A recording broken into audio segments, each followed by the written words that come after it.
নমস্কার, আমি বিথিন। আপনারা দেখছেন ডিজিটাল খবরিলাল বাংলা। সোমবার রাতে ফিয়ার্স লেনে জুনিয়র ডাক্তারদের যে অবস্থান বিক্ষোভ চলছিল, সেখানে গিয়েছিলেন প্রাক্তন বিচারপতি তথা অধুনা বিজেপি সাংসদ অভিজিৎ গঙ্গোপাধ্যায়। রাত জাগো সেই আন্দোলন থেকে আওয়াজ ওঠে, অভিজিৎ গাঙ্গুলি গো ব্যাক। এক জুনিয়র ডাক্তারকে দেখা যায় তার কাছে গিয়ে বলতে, আপনি প্লিজ চলে যান স্যার, এখানে দাঁড়াবেন না। মঙ্গলবার দুপুরে একটি ভিডিওতে তৃণমূল নেতা কুণাল ঘোষ দাবি করেন তার কাছে আন্দোলনকারী জুনিয়র ডাক্তারদের তরফ থেকে কয়েকজন গিয়েছিলেন, মানে তার কাছে এসেছিলেন। তাদের সঙ্গে বৈঠকের পরই নাকি পুলিশের সঙ্গে এই সংঘাতের জট কেটে যায়। কিন্তু জুনিয়র ডক্টরস ফোরামের অন্যতম মুখ তথা অভিনেতা কিঞ্জল নন্দ স্পষ্ট ভাষায় জানিয়ে দেন, এটা সর্বৈব মিথ্যা। যারা কুণাল ঘোষের কাছে গিয়েছিলেন তারা জুনিয়র ডাক্তার ফোরামের কেউ নন। কিঞ্জল আরও জানিয়েছিলেন, তাদের আন্দোলনে রাজনীতির কোনো জায়গা নেই, সেখানে রাজনীতির প্রবেশ নিষেধ। মঙ্গলবার বিকেলে শ্যামবাজারে আরও একটি দৃশ্য দেখা যায়। শ্যামবাজার পাঁচমাথার মোড়ে তখন ভিড়ে ঠাসা ম্যাটাডোরের মাইকে বলতে শোনা যায় রাজ্যের সিপিএমের সম্পাদক মোহাম্মদ সেলিমকে বক্তব্য রাখতে দেখা যায়। কিন্তু নিচে দাঁড়িয়ে একজন মহিলা হঠাৎই চিৎকার করে বলতে থাকেন, আপনারা রাজনীতির কথা কেন বলছেন, কেন রাজনৈতিক দলাদলির কথা বলছেন, ধর্ষণ কাণ্ডের বিচারের কথা কই আপনাদের কথায় বা ভাষায়। চিকিৎসকদের আন্দোলনকে সংহতি জানাতে গত শনিবার আরজিকর হাসপাতালে পৌঁছে গিয়েছিলেন প্রাক্তন সাংসদ অধীর রঞ্জন চৌধুরী।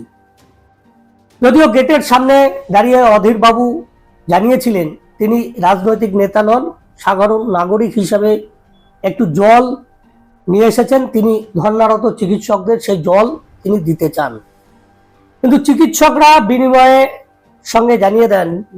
সঙ্গে জানিয়ে দেন যে তাদের নিজস্ব একটি তহবিল রয়েছে, জলের কোনো অসুবিধা নেই, তারা রাজনীতির পরিচয়ের কাউকে তাদের আন্দোলনে ঢুকতে দেবেন না। প্রথম তিনটি যে দৃষ্টান্ত বা উদাহরণ দিলাম সেগুলো গত কয়েক ঘন্টায় ঘটেছে, চতুর্থটি গত শনিবারের ঘটনা, যা থেকে স্পষ্ট হয়ে গিয়েছে যে আরজিকর হাসপাতালের ঘটনা নিয়ে নাগরিক আন্দোলনের যে কাঁটাতার, সেই কাঁটাতারে বারবার ধাক্কা খাচ্ছে কিন্তু রাজনীতির অবাঞ্ছিত অনুপ্রবেশ।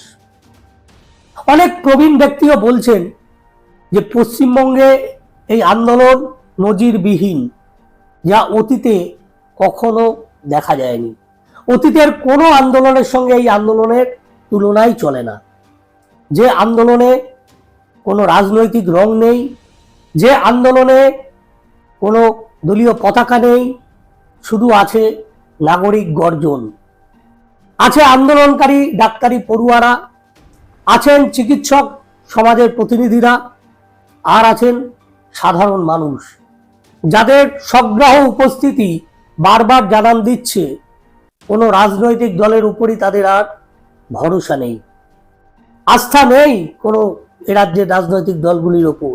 আর সেই আন্দোলনের গর্জনের সামনে দাঁড়াতে পারেনি বিচারপতি থাকাকালীন সমাজের একটা বড় অংশের চাকরি প্রার্থীদের কাছে যিনি ঈশ্বর হিসেবে উঠে এসেছিলেন, সেই প্রাক্তন বিচারপতি অভিজিৎ গঙ্গোপাধ্যায়। দাঁড়ানোর সম্ভব ছিল না সেদিন, তার সেখানে ফিরে যেতে হয়েছিল তাকে, কারণ জুনিয়র ডাক্তাররা তাকে স্পষ্ট ভাষায় জানিয়ে দিয়েছিলেন তারা কোনো রাজনৈতিক ব্যক্তিকেই তাদের এই আন্দোলনে যোগ দিতে দেবেন না।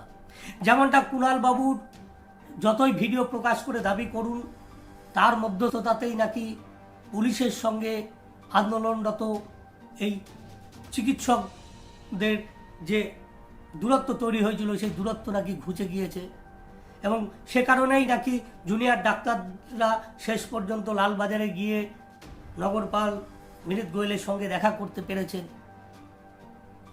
ডাক্তারদের তরফ থেকে কুণালবাবুর এই দাবিকে নস্যাৎ করে দেওয়া হয়েছে এবং জানিয়ে দেওয়া হয়েছে যে কোনো প্রতিনিধি, ডাক্তারদের কোনো প্রতিনিধি দল তার কাছে পাঠানো হয়নি, এটা সর্বৈব মিথ্যে।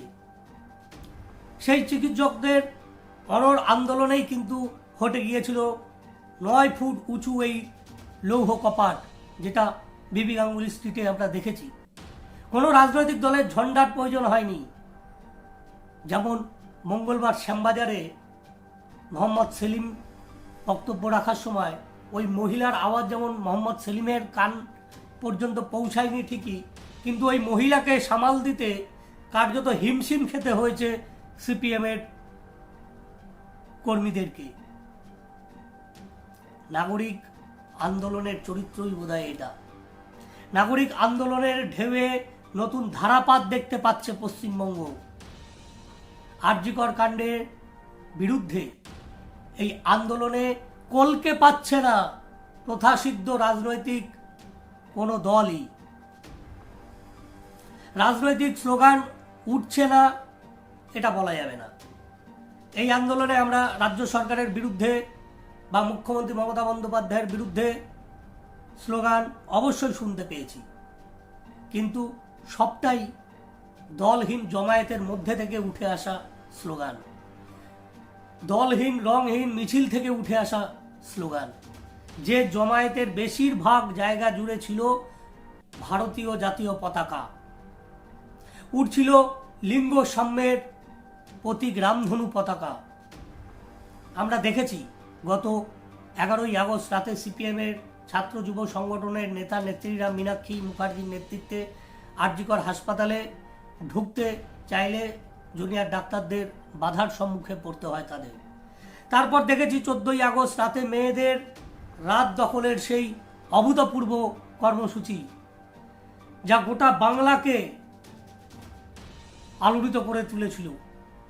সেই কর্মসূচিতেও কিন্তু পাড়ায় পাড়ায় রাজনৈতিক দলের পরিচিত মুখেরা থেকেছেন ঠিকই, তবে পেছনের সারিতে। কেউ কেউ এলাকায় সেই জমায়েতের নিয়ন্ত্রণ নেওয়ার চেষ্টা করেছেন বটে, কিন্তু সিপিএম বা বিজেপির স্থানীয় নেতৃত্বকে অরাজনৈতিক মোড়ক ব্যবহার করতে হয়েছে সেক্ষেত্রে। 9ই আগস্টের পর থেকে আন্দোলন হয়েছে, অনেক আন্দোলন আগামী দিনেও হবে যতক্ষণ না পর্যন্ত বিচার না পাওয়া যাচ্ছে। কিন্তু এই কর্মসূচিতে, এই জমায়েতে সাধারণ মানুষের স্বতঃস্ফূর্ত উপস্থিতি, এটা যথেষ্ট চিন্তার ভাঁজ ফেলেছে রাজ্যের বিভিন্ন রাজনৈতিক দলগুলিকে। বিজেপি 12 ঘন্টার বন্ধ ডেকেছে, সংগঠনকে নামানোর চেষ্টা করেছে রাস্তায়। কংগ্রেস কলেজ স্কোয়ার থেকে মিছিল করেছে শ্যামবাজার পর্যন্ত।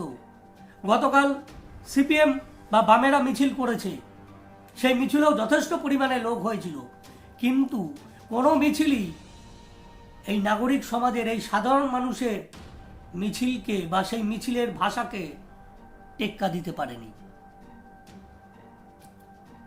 রাত দখলের লড়াইয়ের পরে আমরা দেখলাম সেই নাগরিক সমাজের মিছিলের পর সারা রাত গান কবিতার মধ্যে দিয়ে রাত জাগলেন আন্দোলনকারীরা ধর্মতলায় রাস্তায় বসে।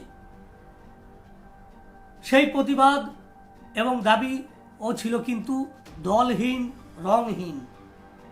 সেখানে অভিনেত্রী সুদীপ্তা চক্রবর্তীকে একবার বলতেও শোনা গিয়েছিল যে বাংলা একটা নতুন দল চায়, সকলকেই তো চেনা হয়ে গিয়েছে। এতে অবশ্য কিছুটা আশা দেখছে আবার শাসক দল। আপাতত এই অরাজনৈতিক মোড়কেই তারা রূপালী রেখা খোঁজার চেষ্টা করছে। রাজ্যের শাসক দল তৃণমূল কংগ্রেসের এক শীর্ষ নেতা কথায় কথায় তিনি বলছিলেন যে রাজ্য শাসন তো সিভিল সোসাইটি বা নাগরিক সমাজ করবে না, রাজ্য শাসন তো করবে পলিটিক্যাল সোসাইটি। অর্থাৎ রাজনৈতিক দল বা রাজনৈতিক গোষ্ঠী। মানছি আমাদের অনেক ভুল হয়েছে, কিন্তু আমাদের বিকল্প কি বিজেপি? সিপিএমের 34 বছর সরকার মানুষ দেখেছে, সেই স্মৃতি মানুষের মধ্যে এখনো টাটকা।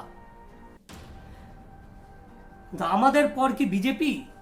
তাহলে পরপর যদি নির্বাচনগুলো আপনারা দেখেন তাহলে দেখবেন যে সেখানে বিজেপি হেরেছে, কোনো বিকল্প নেই আমাদের বিরুদ্ধে।